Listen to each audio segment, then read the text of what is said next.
राधे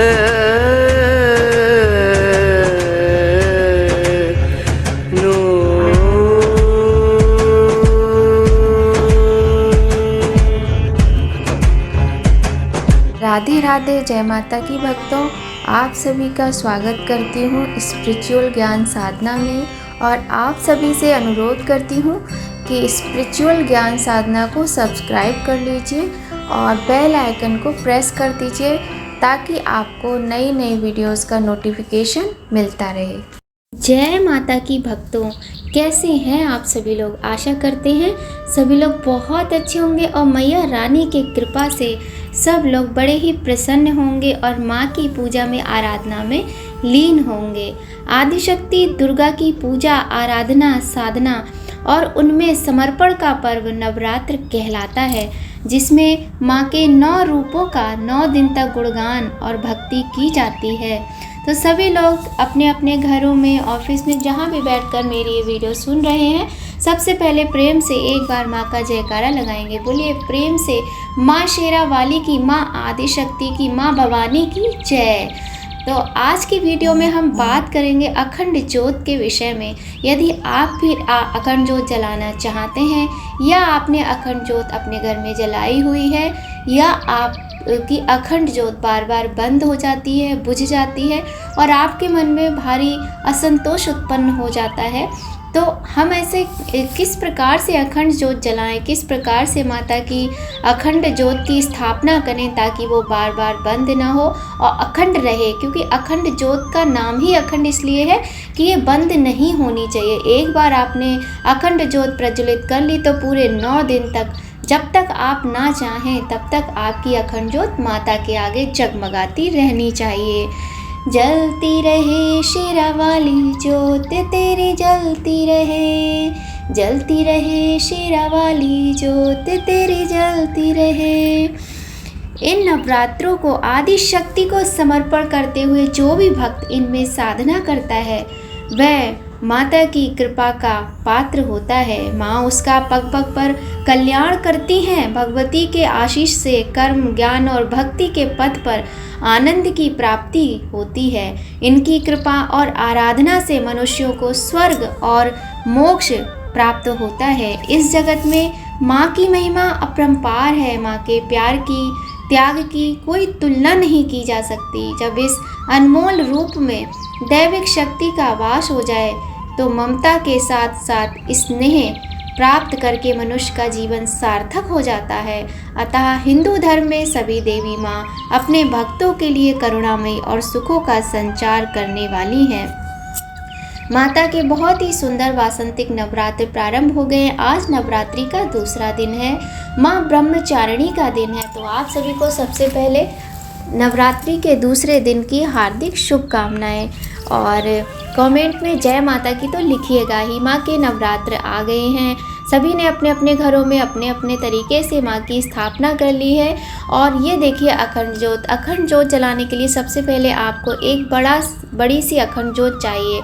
अखंड ज्योत बड़ी इसलिए चाहिए ताकि उसमें आप पर्याप्त घी या तेल जिससे भी जला रहे हैं भर सकें और वो जल्दी से समाप्त ना हो पाए। कम से कम 4 से 5 घंटे तो वो चले ही। देखिए यदि अखंड ज्योत अच्छे से प्रज्वलित रहती है ना तो आप उस पर ध्यान देते हैं तो आपको स्वयं पता चल जाता है कि कब घी डालना है और कब घी नहीं डालना है, किस प्रकार से आपको ध्यान रखना है वो हम आपको यहाँ बताएंगे। सबसे पहले आपको एक अखंड ज्योत लेनी है जो साइज में बड़ी होनी चाहिए। अब आप डिसाइड कर लीजिए कि, और एक ये हाँ चिमटी भी अवश्य ही रखिएगा। ये प्लकर है, बड़ा प्लकर, ये स्पेशली अखंड ज्योत के लिए ही आता है। तो आपको ये बात का ध्यान रखना है कि आपको ये प्लकर भी रखना है। साथ ही आप देशी घी की अखंड ज्योत जला रहे हैं या आप तिल के तेल की या फिर आप सरसों के तेल की जला रहे हैं, जो भी अखंड ज्योत आप प्रज्वलित कर रहे हैं वो सारी सामग्री आप पूर्णतया रखिए। बात करते हैं इसमें जो बाती डालते हैं, ये बहुत आसान है। आप 1.25 हाथ की धागा लेकर, कलावा लेकर अखंड ज्योत की बाती बना सकते हैं। किंतु यदि नहीं बनाने का समय है या नहीं बना पा रहे हैं तो आप बनी बनाई अखंड ज्योत की बाती भी ले सकते हैं और बहुत अच्छी अच्छी बातियाँ मार्केट में मिल जाती हैं बड़ी ही आसानी से। तो सबसे पहले देखिए, माता के नवरात्रि हो, कोई भी त्यौहार हो, कोई भी पर्व हो, हमें शुद्धता और स्वच्छता का विशेष ध्यान रखना होता है। तो शुद्धता और स्वच्छता का ध्यान रखते हुए, साफ़ सफाई करते हुए आपको सबसे पहले क्या करना है, गंगा जल का छींटा लगाना है जहाँ भी आपको स्थापना करनी है। उसके बाद आपको अक्षत लेने हैं, अक्षत को हल्दी से कलर कर लीजिए। आप चाहें तो जो कलर आते हैं उनसे भी कर सकते हैं, लेकिन मुझे नेचुरल चीज़ें ही पसंद हैं पूजा पाठ में, तो मैं तो हल्दी से ही कलर कर लेती हूँ अक्षत को। उसके बाद चौकी पर अब आपको इस बात का भी विशेष ध्यान रखना है कि जो अखंड ज्योत की स्थापना है वो माता रानी के किस ओर होनी चाहिए। तो अखंड ज्योत की स्थापना माता रानी के बाईं ओर होनी चाहिए और आप जो अखंड ज्योत जला रहा है उसके दाईं ओर होनी चाहिए। इस बात का आपको विशेष ध्यान रखना है। कलश स्थापना माता रानी के दाईं ओर होती है और अखंड ज्योत की स्थापना माता रानी के बाईं ओर होती है। पूजा करने वाले के दाईं ओर अखंड ज्योत की स्थापना होती है।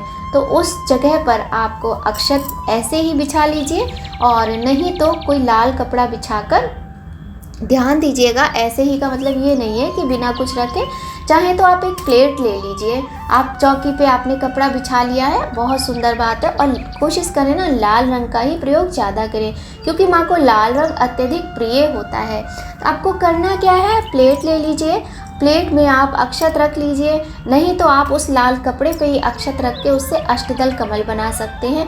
नहीं बनाना चाहते हैं तो कोई बात नहीं, ऐसे ही आप अक्षतों को फैला लीजिए। उसके ऊपर आपको अखंड ज्योत में बाती डालकर अखंड ज्योत को रखना है, साथ ही उसमें घी भर लीजिए। और हाँ, आपको ध्यान ये रखना है, घी उतना ही रखिए कि वो बाती को डुबा ना पाए, क्योंकि यदि बाती डूब जाएगी, कभी कभी होता है हम पहली बार कर रहे होते हैं, हमें समझ में नहीं आता है। बाकी सभी लोग, आप लोग बहुत ज़्यादा समझदार हैं, लेकिन किसी किसी से होता है, गलती हो जाती है जाने अनजाने में। इसलिए बता रहे हैं कि आपको करना ये है कि जो बीच का हिस्सा है जिसमें हम बाती लगाते हैं वो पूरा नहीं डूबना चाहिए, उसको थोड़ा सा बिना घी के रखिएगा, मतलब खुला रखिएगा।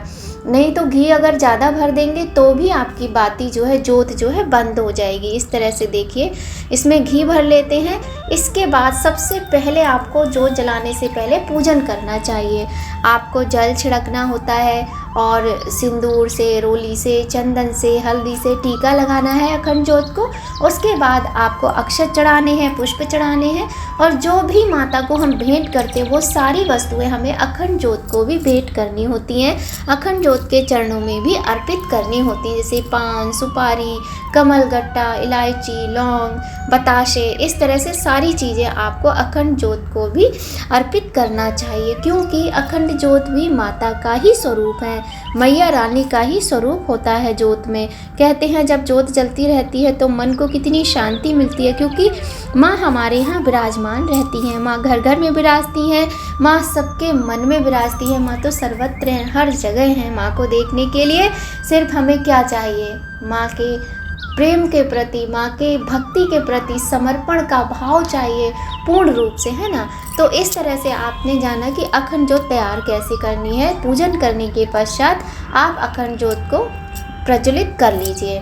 धूप भी दिखानी होती है और प्रज्वलित कर लिया आपने। इसके बाद अब देखिए बहुत सारी बातें हैं। अब हम बात करते हैं अखंड दीप जलाते क्यों हैं, इसका महत्व, इसके लाभ, नियम और सारी बातें हम करेंगे।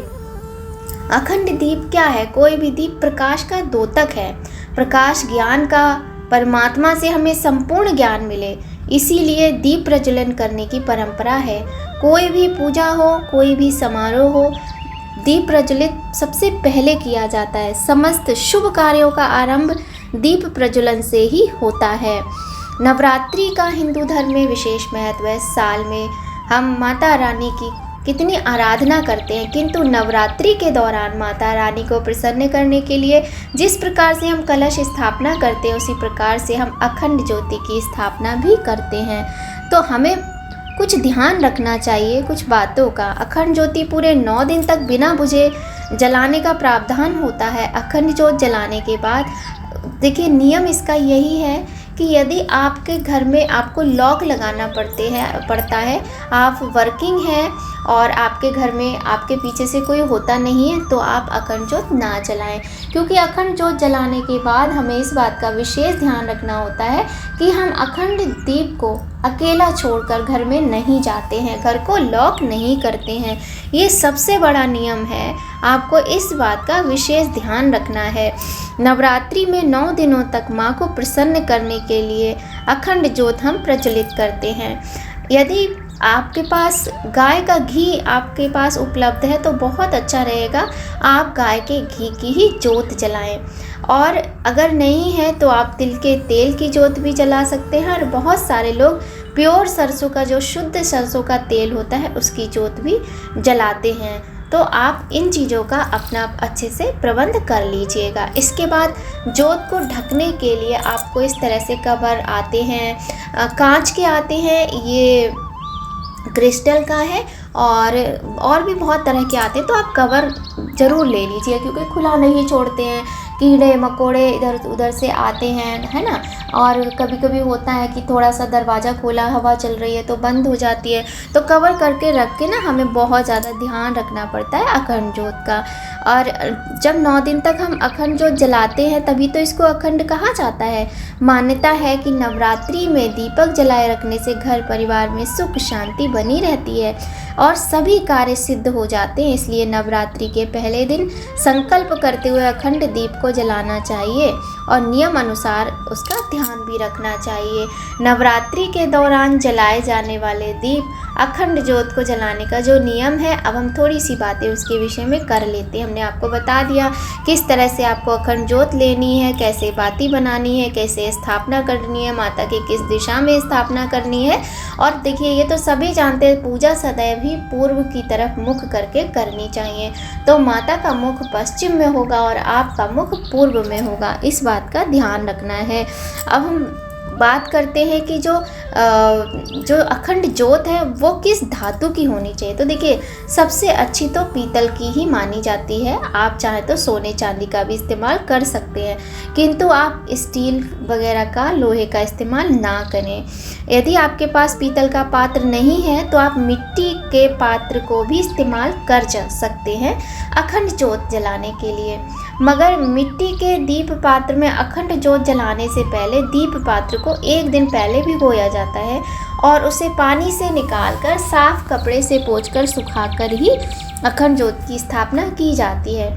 शास्त्रों की माने तो नवरात्रि में अखंड ज्योत जलाने से पहले हमें मन में संकल्प लेना होता है और देवी माँ से प्रार्थना करनी चाहिए कि माँ, हमारी सभी मनोकामनाएं जल्द पूर्ण हो जाएं। अखंड दीप को कभी भी जमीन पर आपको नहीं रखना चाहिए, इस बात का भी आपको विशेष ध्यान रखना है। ये तो हम आपको पहले ही बता चुके हैं कि आपको किस तरह से स्थापित करना है ना।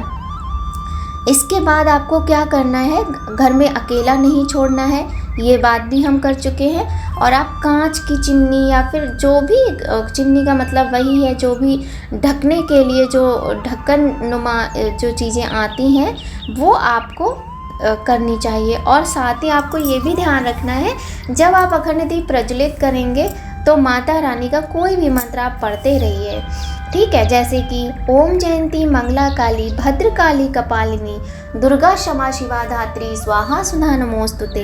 दीप ज्योति पर ब्रह्म दीप ज्योति जनार्दना दीपो हरति में पापम संध्या दीपम नमोस्तुते। दीपो ज्योति परम ब्रह्म दीपो ज्योतिर्जनार्दना दीपो हरतु में पापम संध्या दीप नमोस्तुते। इस प्रकार से आपको कोई भी मंत्र बोल सकते हैं। नवरात्रि में अखंड ज्योत की लौ पूर्व दिशा की ओर रखने से आयु में वृद्धि होती है। दीपक की लौ पश्चिम दिशा की ओर रखने से दुख बढ़ता है। तो इस बात का आपको ध्यान रखना है कि जो लौ है वो पूर्व दिशा की तरफ ही होनी चाहिए, ठीक है। और दीपक की लौ दक्षिण दिशा की तरफ भी नहीं रखनी चाहिए, इससे हानि होती है। हानि किसी व्यक्ति या धन के रूप में भी हो सकती है। किसी शुभ कार्य से पहले दीपक जलाते समय इस मंत्र का जाप करने से शीघ्र सफलता मिलती है, जो मैंने अभी अभी आपको बताया। अब आपको ये ध्यान रखना है कि अखंड ज्योत की जो गर्मी होती है, मतलब जो उसकी लौ होती है, वो दीप से 4 अंगुल ध्यान दीजिएगा, 4 अंगुल चारों ओर अनुभव होनी चाहिए। ऐसा दीपक भाग्य का उदय करने का सूचक होता है। कभी कभी होता है ना, लोग बहुत जरा सी लौ रखते हैं कि कम तेल लगेगा, कम घी लगेगा। तो देखिए, जहाँ भक्ति होती है ना, वहाँ माँ आपके भंडारे ऐसे भरती हैं कि ना तो कभी अखंड ज्योत में घी ख़त्म होता है और ना ही आपके घर में कभी इस तरह के द्रव्य ख़त्म होते हैं। ये तो माँ की कृपा होती है, ये तो माँ का आशीर्वाद होता है कि आपके यहाँ किसी तरह की कोई कमी नहीं रहती है। पूर्ण रूप से सुख, समृद्धि, संपदा सभी कुछ घर में बना रहता है। तो आपको ये ध्यान रखना है कि उसकी लौ इतनी तो होनी चाहिए कि चारों तरफ आप 4 अंगुल तक, 4 अंगुल दूरी, दीप से जो 4 अंगुल की दूरी होती वहाँ तक इसकी गर्मी का अनुभव कर सकें। इस तरह से आपको रखनी चाहिए। आपके जीवन में धन धान्य की वर्षा होती है और व्यापार में प्रगति होती है। अगर अखंड ज्योत बिना किसी कारण के स्वयं बुझ जाए तो अच्छा तो नहीं माना जाता है, लेकिन आपको मन में किसी तरह का भ्रम भी नहीं पालना चाहिए, क्योंकि माँ है, माँ अपने बच्चों के साथ कभी बुरा नहीं होने देती हैं। माँ बड़ी दयालु हैं, बड़ी कृपालु हैं, अपने बच्चों का सदैव ही हित करती हैं माँ। तो मन में किसी तरह के कोई भी वहम ना आने दें। अब देखिए, जब आपको लगे कि हमारी अखंड ज्योत में फूल आ गया है या हमें अपनी हमारी अखंड ज्योत की लौ धीमी हो गई है और हमें सही करना है, तो आपको क्या करना है, एक छोटा सा मिट्टी का दिया ले लीजिए, उसमें एक बाती रख लीजिए घी डालकर, और उसको पहले उसी ज्योत से जला लीजिए जो अखंड ज्योत है आपकी। इसके बाद आप उसको बड़े ही आराम से, जो आपको प्लग कर चिमटी जो होती है उससे हल्के से नीचे से ऊपर की तरफ उठाएंगे, तो या तो आपकी अपने आप ही सही हो जाएगी, आपको उसमें कुछ करने की आवश्यकता ही नहीं रहेगी। और अगर मान लीजिए बंद हो जाती है, तो जो आपने उस लौ से प्रज्वलित किया था, तो उसी जो दिया जला के रखा उसी से पुनः प्रज्वलित कर लीजिए। तो ऐसे आपका दीप अखंड माना जाता है, खंडित नहीं होता है। मन में बिना किसी वहम के इस तरह से आपको करना चाहिए। और ध्यान रखना है कि जैसे कोई भी हम अखंड ज्योत जलाते हैं तो उसकी बाती ना हमें बार बार नहीं बदलनी है। 9 दिन तक वो ऐसे ही एक ही बाती से दिया जलता रहेगा, ठीक है। मिट्टी के दीपक में अखंड ज्योत जलाने से आर्थिक समृद्धि आती है और चारों दिशाओं में आपकी कीर्ति का बखान होता है। नवरात्रि में दीपक जलाए रखने से घर परिवार में सुख शांति बनी रहती है, वहीं पितरों की शांति भी रहती है। नवरात्रि में घी एवं सरसों के तेल का अखंड दीप जलाने से त्वरित शुभ कार्य सिद्ध होते हैं। यदि घर में पढ़ने वाले बच्चे हैं तो अखंड ज्योत में उन्हीं से घी डलवाना चाहिए, इससे उनकी बुद्धि का विकास होता है और विद्यार्थियों को सफलता के मार्ग खुलते हुए दिखाई देते हैं। अगर आप वास्तु दोष से परेशान हैं तो उसे दूर करने के लिए वास्तु दोष वाली जगह पर तिल के तेल का दीप जलाकर रखना चाहिए। ऐसा कहा जाता है कि यदि आपकी कुंडली में शनि अच्छे नहीं चल रहे हैं, किसी भी प्रकार का कोई शनि का दोष है, तो शनि के कुप्रभाव से बचने के लिए रात्रि में तिल के तेल की अखंड ज्योत अत्यधिक शुभ मानी जाती है। और जो शनि होते हैं आपकी कुंडली में बहुत सुंदर स्थिति में आकर आशीर्वाद प्राप्त करते हैं। इस प्रकार से ये छोटी छोटी से नियम होते हैं, छोटी छोटी सी बातें होती हैं अखंड ज्योत के विषय में। इस तरह से अगर आप छोटी छोटी बातों का ध्यान रखेंगे तो आपकी अखंड ज्योत कभी भी बंद नहीं होंगी और वो पूरे 9 दिन तक ऐसे ही मैया रानी के आगे जगमगाती रहेंगी। तो आशा करते हैं हमारी ये वीडियो आप सभी के लिए बहुत अधिक लाभदायक रहेगी। वीडियो आपको थोड़ी भी पसंद आए तो लाइक अवश्य कीजिएगा। मिलते हैं आपसे बहुत अच्छी जानकारी के साथ एक नए वीडियो में। तब तक आप अपना ख्याल रखिए, माता रानी की पूजा अर्चना कीजिए, माता की सेवा कीजिए। जिस प्रकार से हम कर सकते हैं, वो माँ है, माँ अपने बच्चों से बहुत प्रेम करती हैं। और अखंड ज्योत के नियमों का पालन कीजिए। आप घर से बाहर ताला लगाकर बिल्कुल भी मत जाइए। यदि जाना पड़ रहा है तो किसी न किसी को घर में बिठा कर जाइए, घर में लॉक नहीं लगाना है आपको। और जो भी आपके जानने वाले हैं, फैमिली, फ्रेंड्स, रिश्तेदार, जो लोग भी हैं, उन्हें आप ये वीडियो शेयर कीजिएगा। आपका अपना यूट्यूब चैनल है स्पिरिचुअल ज्ञान साधना, ज़्यादा से ज़्यादा सपोर्ट कीजिए। ऐसी ही जानकारी के साथ हम आपसे रोज़ रोज़ मिलते रहेंगे। तो चलते हैं, फिर जल्द मिलते हैं। माता की कृपा आप सभी पर सदा ही बनी रहे। माता आप सभी के कष्टों को दूर करें। माता रानी सभी के भाग्य का उदय करें। आपके घर में दिन दूनी रात चौगुनी तरक्की हो। धन धान्य अन्न धन किसी प्रकार की कोई कमी ना रहे। जोर से जयकारा लगाइए। बैठे बैठे बिल्कुल भी कंजूसी नहीं करना है, सबको लगाना है जो भी वीडियो सुन रहे हो। तो प्रेम से बोलिए शेरा वाली मैया की जय, जोता वाली मैया की जय।